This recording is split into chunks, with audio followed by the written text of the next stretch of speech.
मज़ेदार तड़के के साथ ढाबा स्टाइल दाल मसूर। अगर आप भी ऐसे ही मज़ेदार किस्म की तड़के के साथ ढाबा स्टाइल दाल मसूर बनाना चाहते हैं तो आपको ज़ेब्स किचन का साथ देना होगा। चैनल को अगर अभी तक आपने सब्सक्राइब नहीं किया तो फौरन से चैनल को सब्सक्राइब कर लीजिए और घंटी वाले बटन को लाजमी दबाइएगा ताकि हमारी हर नए आने वाली वीडियो आप तक पहुंच सके। और साथ साथ में हमारे चैनल को और हमारी वीडियोस को अपने दोस्त अहबाब के साथ भी लाजमी शेयर कीजिए।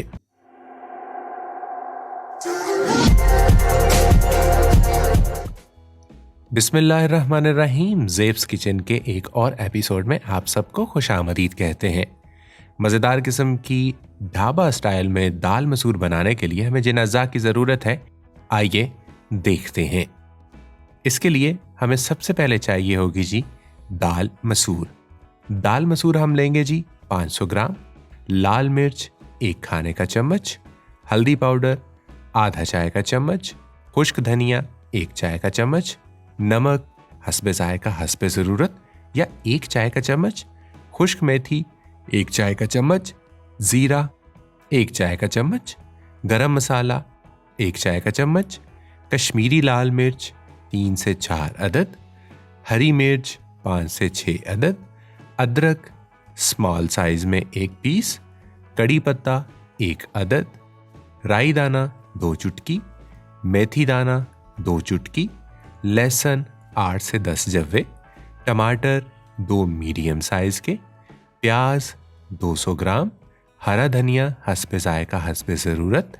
और इसके अलावा हमें चाहिए होगा जी ऑयल 1/4 कप। हम प्रेशर कुकर लेंगे, उसके अंदर बताई गई मिकदार में हम ऑयल शामिल कर लेंगे। ऑयल शामिल करने के बाद थोड़ा सा ऑयल गर्म होने देंगे। उसके बाद हम इसमें जो बारीक कटी हुई प्याज है उसको हम शामिल कर लेंगे।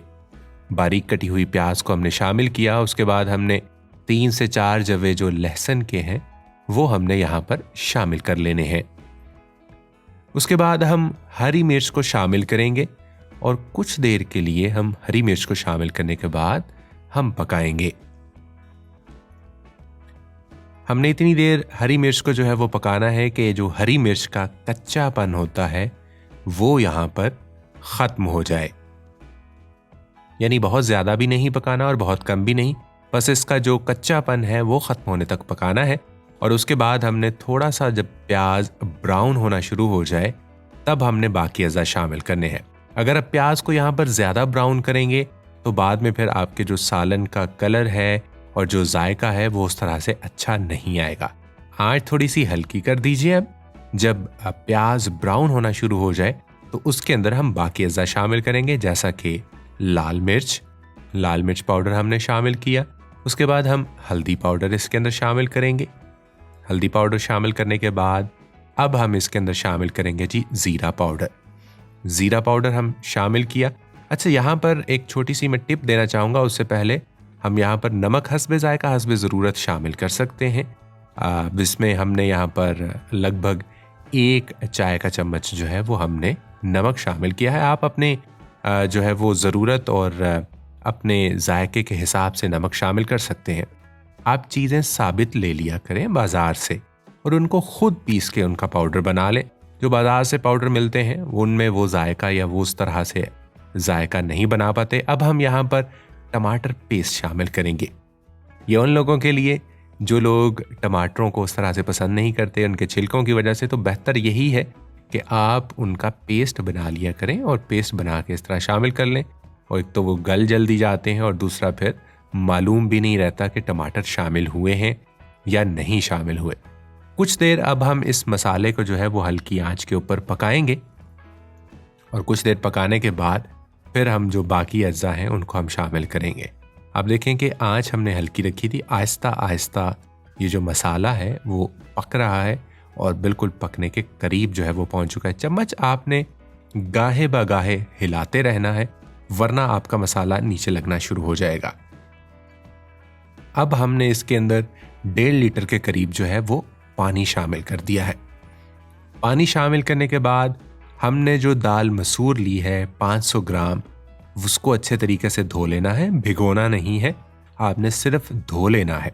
धोने के बाद आपने दाल मसूर जो है वो इस मसाले और पानी के अंदर शामिल करके अच्छे तरीके से इसको मिक्स कर देना है। उसके बाद हम इसको प्रेशर लगा देंगे पूरे 5 मिनट के लिए। 5 मिनट के बाद जब हम प्रेशर खोलेंगे तो आपको कुछ इस तरह से चीज़ें दिखाई देंगी। और देखें जी, हरी मिर्च भी आपको जो है वो इसके अंदर दिखाई दे रही है और उसका जायका भी आपको इसके अंदर मिलेगा। तो उस हिसाब से हमने जो लाल मिर्चें थी वो ज़रा कम डाली हैं। अच्छे तरीके से आप इसको मिक्स कर लें, देख लें यहाँ पर कि दाल गल चुकी है या नहीं। तो हमारी दाल यहाँ पर आलमोस्ट जो है वो गल चुकी है। अगर नहीं गली हो तो आप थोड़ी देर के लिए प्रेशर मज़ीद लगा सकते हैं।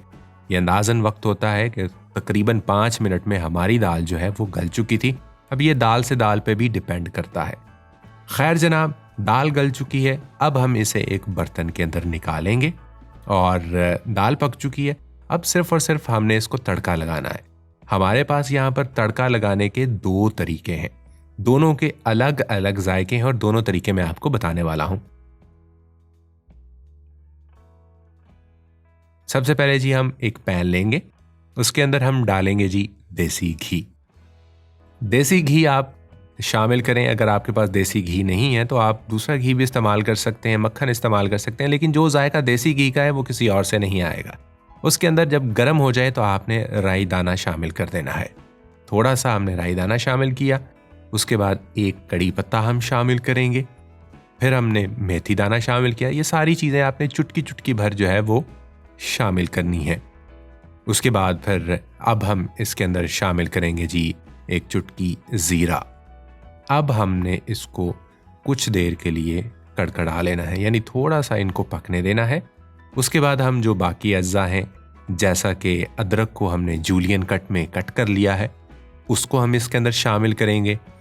अदरक के बाद अब हम इसके अंदर कश्मीरी लाल मिर्च, ये भी आप 2 से 3 अदद शामिल कर सकते हैं। मिर्चें का आपने ख़ास ख्याल रखना है क्योंकि हम पहले भी शामिल कर चुके हैं। उसके बाद खुश्क मेथी हमने यहाँ पर चुटकी भर शामिल की और इनको अच्छे तरीके से इस तरीके से घी के अंदर हमने हल्का सा कड़कड़ा लिया है। उसके बाद हमने हरे धनिए के पत्ते शामिल किए। अच्छा, अब यहाँ पर हरा धनिया जो हमने शामिल किया है वो इस घी के अंदर और इस मसाले के अंदर जब पकेगा तो इसका कलर बिल्कुल ख़राब नहीं होगा। आप देख सकेंगे यहाँ पर कि कलर इसका बिल्कुल ख़राब नहीं हुआ। तो हम यहाँ पर जो है वो अब इसी तड़के को उस दाल के ऊपर लगा देंगे। आलमोस्ट हमारा तड़का जो है वो तैयार हो चुका है। बिस्मिल्लाह करते हैं जी, इस तड़के को अब हम दाल के ऊपर लगाने के लिए जा रहे हैं। हा, क्या बात है जी, मज़ेदार किस्म की दाल तैयार है। पहले तड़के के साथ दूसरा तड़का हमने किस तरह से लगाना है। दोबारा से एक पैन लेंगे, उसके अंदर हम दोबारा से देसी घी शामिल करेंगे। फिर एक दफ़ा बताता चलूँ कि देसी घी अगर मैसर नहीं है तो आप दूसरा घी भी इस्तेमाल कर सकते हैं या मक्खन इस्तेमाल कर सकते हैं, लेकिन जो जायका देसी घी से आएगा वो किसी और से नहीं आएगा। देसी घी के बाद अब हम इसके अंदर कश्मीरी लाल मिर्च शामिल करेंगे। कश्मीरी लाल मिर्च हमने शामिल की। उसके बाद अब हम इसके अंदर शामिल करने वाले हैं खुश्क मेथी। एक चुटकी हमने यहाँ पर खुश्क मेथी शामिल की। उसके बाद चुटकी भर हम यहाँ पर ज़ीरा शामिल करेंगे, वो भी हमने शामिल किया। अब हल्की आंच के ऊपर, ख्याल रहे कि तड़का जो भी आपने बनाना है वो हल्की आंच के ऊपर आपने बनाना है। अब थोड़ा सा हम इसको गर्म होने देंगे। उसके बाद लहसुन के जवों को हमने काट लिया था, 2 से 3 जवे लिए थे, उनको काट लिया था और उसके बाद हमने इसके अंदर शामिल किया। थोड़ा सा इसको कड़कड़ा लेंगे। अब यहाँ पर एक टिप बताता चलूँ कि अगर आप लहसुन के जवों को थोड़ा ज़्यादा ब्राउन करना चाहें तो आप इनको शुरू में डालकर थोड़ा सा सौते कर लें और उसके बाद आप बाकी चीज़ों को शामिल कर दें। वरना अगर आपने हल्का सा लाइट ब्राउन इसको रखना है तो आप यहाँ पर शामिल कर दें और फिर उसको लाइट ब्राउन कर लें। तो थोड़ा सा हम इसको हल्की आंच के ऊपर लाइट ब्राउन होने देंगे और मसालों को भी कड़कड़ाने देंगे। ये लें जी, हमारा यहाँ पर तड़का तैयार हो गया है। ये दूसरा तड़का भी हमने दाल के ऊपर लगा दिया। दोनों तड़कों का अलग अलग जायका है। दोनों तरीकों से आप अपने डाइनिंग टेबल के ऊपर इसको सर्व कर सकते हैं, खुद भी खाएं, दोस्तों को खिलाएं और ढेर सारी दुआएं लें। हमें भी दुआओं में याद रखें और हमारी इस रेसिपी को शेयर करना बिल्कुल मत भूलिएगा। आपके कमेंट्स हम तक पहुंचते रहते हैं और आपकी बताई गई जो रेसिपीज़ हैं उनको भी इंशाल्लाह हम बहुत जल्द अपने चैनल पर शेयर करेंगे। इंशाल्लाह किसी दूसरी जगह किसी दूसरी रेसिपी में आपसे मुलाकात होगी। मुझे दीजिएगा इजाज़त। Take care. अल्लाह हाफिज़।